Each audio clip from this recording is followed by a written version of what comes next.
Hello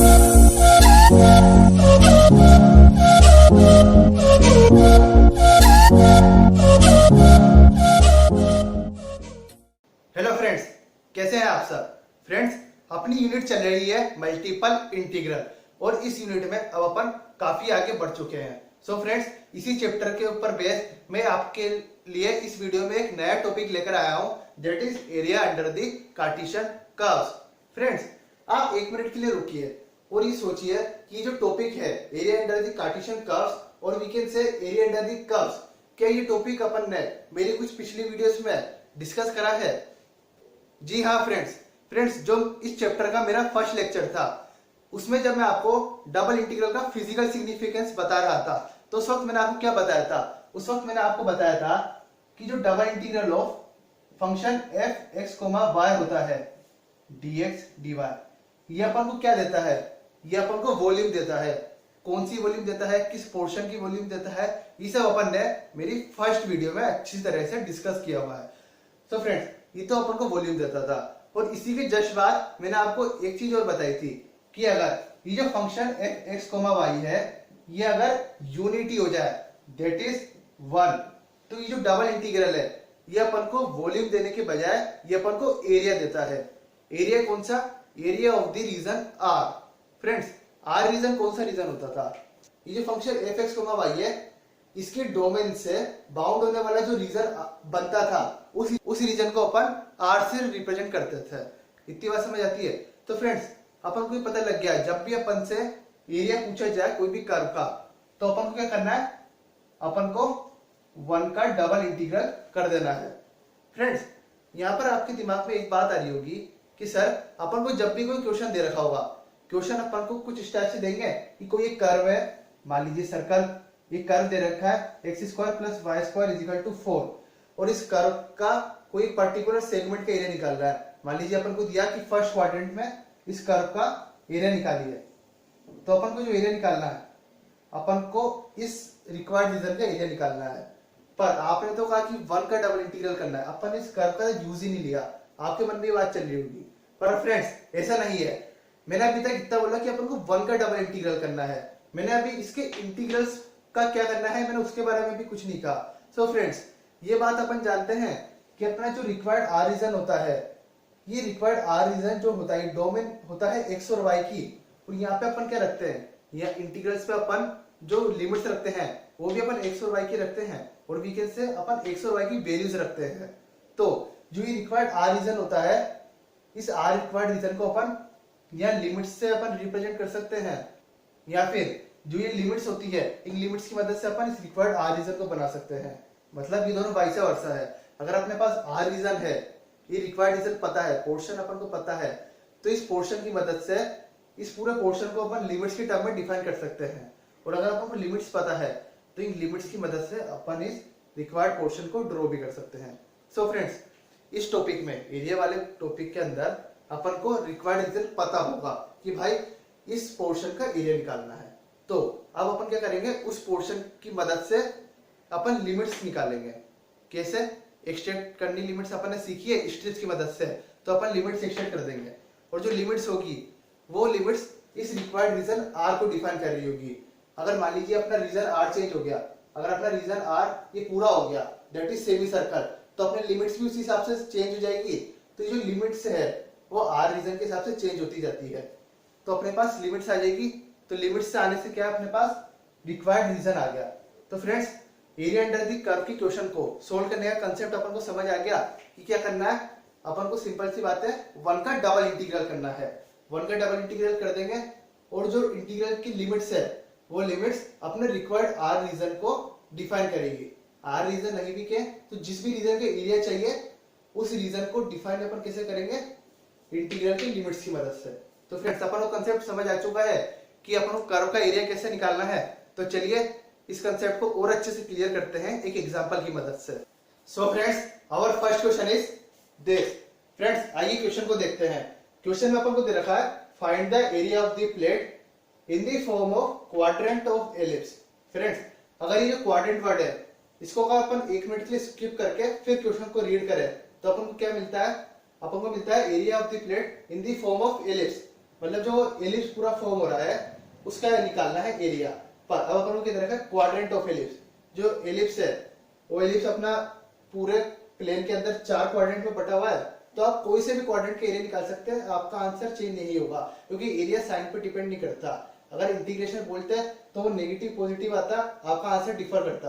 पर यहाँ पे बात अपनी एरिया की चल रही है, तो आप कोई सा भी क्वाड्रेंट इसमें ले सकते हैं इसको सोल्व करने के लिए। पर अपन फर्स्ट क्वाड्रेंट ही ले लेते हैं एज यूजुअल, जो अपन रेगुलर में यूज करते हैं। सो फ्रेंड्स, अपन क्वेश्चन समझ आ गया, एरिया निकालना है प्लेट का in the form of quadrant of ellipse. ये एलिप्स जनरल इक्वेशन है जो अपन ने ड्रॉ कर दिया। अब फ्रेंड्स, अपन को पता लग गया एरिया निकालना है कोई कर्व का। एरिया कर्व का कैसे निकलता था, 1 का डबल इंटीग्रल करना है, ये अपन को पता है। उसके बाद अब अपन इस कर्व को डिफाइन कैसे करेंगे, इस कर्व के इस रीजन को कैसे डिफाइन करते थे उस डबल इंटीग्रल में, वो अपन करते थे उस इंटीग्रल की लिमिट्स को पुट करके। तो वो अपन लिमिट्स कैसे निकालेंगे, इस रिक्वायर्ड रीजन आर की लिमिट्स अपन स्ट्रिप्स की हेल्प से निकाल सकते हैं। चाहे आप हॉरिजॉन्टल स्ट्रिप ले लीजिए, चाहे आप वर्टिकल स्ट्रिप ले लीजिए, ये सब अपन ने मेरे फर्स्ट वीडियो के टाइप थर्ड में सीखा हुआ है। सो फ्रेंड्स, अपन इसमें हॉरिजॉन्टल स्ट्रिप कंसीडर करते हैं। अपन हॉरिजॉन्टल स्ट्रिप कंसीडर करी, अब अपन को क्या करना होता था, अगर हॉरिजॉन्टल स्ट्रिप कंसीडर करिए, ये अपन को x की लिमिट्स देती थी, तो अब अपन इस हॉरिजॉन्टल स्ट्रिप के दोनों एंड्स पर x की वैल्यूज निकालेंगे।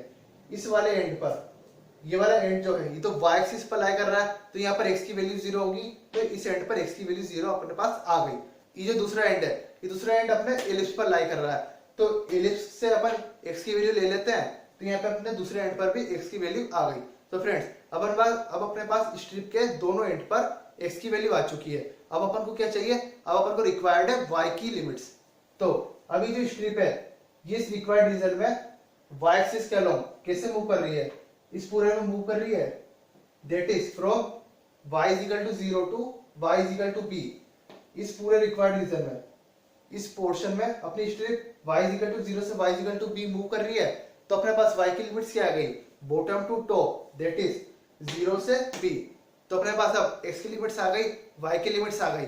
अब इसको पुट कर देते हैं। पुट किस में करना है, एरिया की इक्वेशन में। Area under the Cartesian curve क्या होता था, double integral of 1 dx dy, ये अपना इंटीग्रल है जो एरिया देगा। अब अपन जो x की और y की लिमिट्स आ गई वो इस इंटीग्रल में पुट करेंगे। अपन ने हॉरिजॉन्टल स्ट्रिप ली थी, तो वो अपन को x की लिमिट्स देगी, तो वेरिएबल लिमिट्स को अपन अंदर वाले इंटीग्रल पे रखते हैं, तो अपन ने अंदर वाले इंटीग्रल पे रखते हैं। ये सब बात अपन ने मेरी पिछली वीडियोस में सीख रखी है। तो अपन ने ये x की लिमिट्स रख दी, दैट इज 0 से a times of under root 1 minus y square by b square, और जो दूसरी लिमिट है y की लिमिट रख दी, दैट इज 0 से b, और इंटीग्रेट 1 dx dy। फ्रेंड्स, जैसा कि ये x की लिमिट्स है, तो ऑर्डर ऑफ इंटीग्रेशन क्या हो गया, first with respect to x then with respect to y। तो अपन x के रिस्पेक्ट में पहले इंटीग्रेट करते हैं, integrating with respect to x। 1 का इंटीग्रेशन करा x के रिस्पेक्ट में, तो वो x ही हो जाएगा, और उसकी लिमिट्स अपन ने पुट कर दी। लिमिट्स पुट करने पास अपने पास ये बना, इसमें b स्क्वायर को एलसीएम ले लेते हैं, तो ये b बाहर आ गया, तो ये a by b times of this, ये बन गया। फ्रेंड्स, इस इंटीग्रल को देखिए, ये इंटीग्रल क्या लिखा हुआ है, integral of under root b square minus y square. ये तो एक जनरल इंटीग्रल है, इसका फॉर्मूला तो अपन सभी जानते हैं, तो अपन ने फॉर्मूला अप्लाई कर दिया, तो अपने पास आ जाता है ये इंटीग्रेट होके, और लिमिट्स क्या थी 0 से b, वो अपन ने पुट कर दी।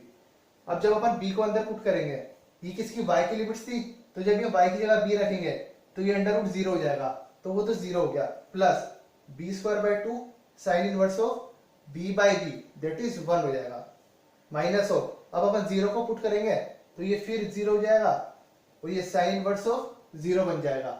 साइन इनवर्स ऑफ 0 होता है, तो टर्म अगली स्टेप में 0 बन गई, और sine inverse of 1 that is pi by 2। So friends, ये सोल्व होके अपने पास आंसर आ जाता है pi A B by 4। So friends, आपने देखा एरिया अंडर द कर्व का क्वेश्चन कितनी आसानी से सोल्व हो गया।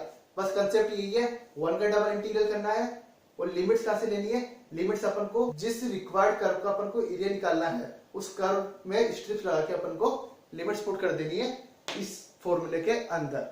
सो फ्रेंड्स, अपना आंसर आया पाई ए बी बाय 4। ये तो अपन पहले भी जानते थे, एलिप्स का एरिया क्या होता है, पाई ए बी, और उसकी एक क्वाड्रेंट की बात कर रहे हैं अपन इस क्वेश्चन में, तो आंसर क्या आना है, पाई ए बी बाय 4। तो ये अपना आंसर एकदम करेक्ट है। सो friends, this is the first question. So friends, area under the Cartesian curve में जितने भी क्वेश्चंस बनेंगे उन सब क्वेश्चंस का यही कंसेप्ट है, सिंपल सा। सो फ्रेंड्स, अब मैं आपको इस वीडियो में एक क्वेश्चन देता हूं जो आप खुद से सोल्व करिएगा और उसका आंसर आप मेरे को कमेंट बॉक्स में मेंशन करिएगा, ठीक है friends. So friends, this is our next question. Find the area of the region bounded between the parabolas y square is equal to 4ax and x square is equal to 4ay। Friends, ये parabola upward opening parabola है और एक right handed parabola है। ये दोनों general equations है, अपन को plot करनी आती है। सो फ्रेंड्स, इस क्वेश्चन को आप एक बार खुद से ट्राई करिएगा और अपना आंसर मेरे को कमेंट बॉक्स पे जरूर मेंशन करिएगा। फ्रेंड्स, अगर आपको इस क्वेश्चन से रिलेटेड ये कुछ भी अभी तक अपन ने जितना भी पढ़ा उससे रिलेटेड किसी से भी कुछ भी किसी भी प्रकार का कोई भी डाउट आता है तो आप मेरे को कमेंट बॉक्स में पूछ सकते हैं, नहीं तो मैंने अपनी मेल आईडी डिस्क्रिप्शन बॉक्स में मेंशन कर रखी है, आप उस पर भी मेल कर सकते हैं। सो फ्रेंड्स, इस क्वेश्चन को आप प्लीज जरूर से ट्राई करिएगा और अपना आंसर कमेंट बॉक्स में मेंशन करिएगा। ओके फ्रेंड्स, अपन ने आज डिस्कस करा area under the Cartesian curves. अब अपन अपने नेक्स्ट वीडियो में area under the polar curves की बात करेंगे। Okay friends, thank you, bye.